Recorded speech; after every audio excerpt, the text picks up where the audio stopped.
এইরকম zip lining, কেবল কারে চড়া, কায়াকিং করা, বুট ভ্রমণ করার আনন্দ পেয়ে যাবেন বান্দরবনের মেঘলাতে।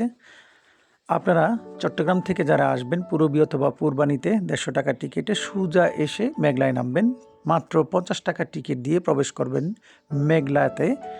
প্রবেশ করার পরেই এখানে নিচে নামার সময় দেখতে পারবেন হাতের ডাইনে একটি স্বচ্ছ গ্লাস করা মসজিদ আছে, অজুখানা আছে এবং সোজা রাস্তাটি যেটি নিচের দিকে নেমে যাবে তার ডানে বসার সুন্দর একটি পরিবেশ পেয়ে যাবেন এবং চাইলে সিঁড়ি দিয়ে নেমে নিচে লেকের পাড়ে এইরকম বসার সুন্দর জায়গা পেয়ে যাবেন, সেখানে বসে বসে প্রকৃতি এনজয় করতে পারবেন। আমি সোজা রাস্তা দিয়ে নিচে নেমে যাচ্ছি এবং নামার সময় দেখতে পাচ্ছি যে ডানে এবং বামে অনেকগুলো বসার চেয়ার এবং টেবিল দেওয়া আছে। যারা টায়ার্ড হয়ে যাবেন তারা বসে কিছুক্ষণ রেস্ট নিতে পারবেন। আমি সোজা নিচে নেমে এসে এখানে একটি ওয়াচ টাওয়ার দেখতে পাচ্ছি, অনেকে বসে এখানেও রেস্ট নিচ্ছে এবং লেকের পাড়ে এখানে দেখতে পাচ্ছি যে জিপ লাইনিং করতেছে একজন মহিলা এবং বুটও চলতেছে লেকে।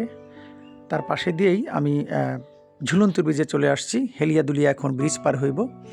তো এখান থেকেও দেখতে পাচ্ছি যে একজন জিপ লাইনিং করতেছে এবং রঙিন গাছ, লেকের ধারে আবার কায়াকিং হচ্ছে।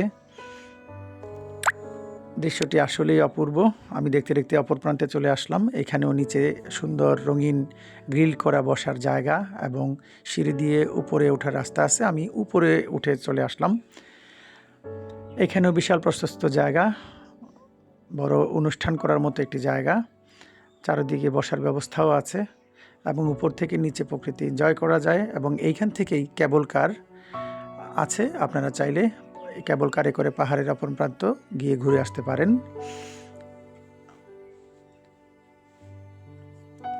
কেবল কার একটি যাচ্ছে আমি দেখতে পাচ্ছি এবং এর পাশেই আমি পাহাড়ের উপর থেকে নিচে লেকের ধারে হাঁস দেখতে পেলাম। তারপরে একটু দূরে হেঁটে উপরে উঠলাম। উপরে উঠে এখানে উপজাতিদের দোকান দেখতে পাচ্ছি, নানান ফল ফ্রুটস বিক্রি করতেছে, চকলেট, আচার, অনেক কিছু বিক্রি করে।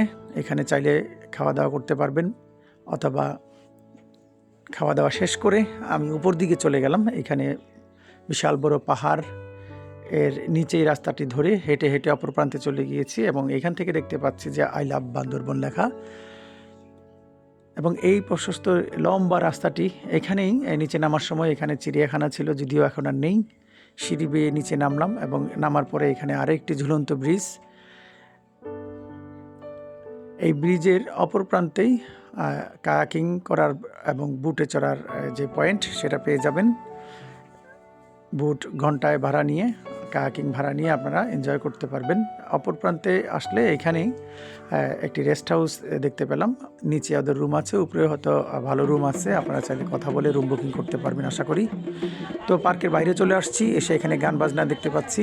তো ভিডিওটি নিশ্চয়ই সকলের ভালো লেগেছে, আশা করি অন্য কোনো ভিডিওতে দেখা হবে। ততক্ষণ পর্যন্ত ভালো থাকবেন, চলেন আমরা গান শুনি।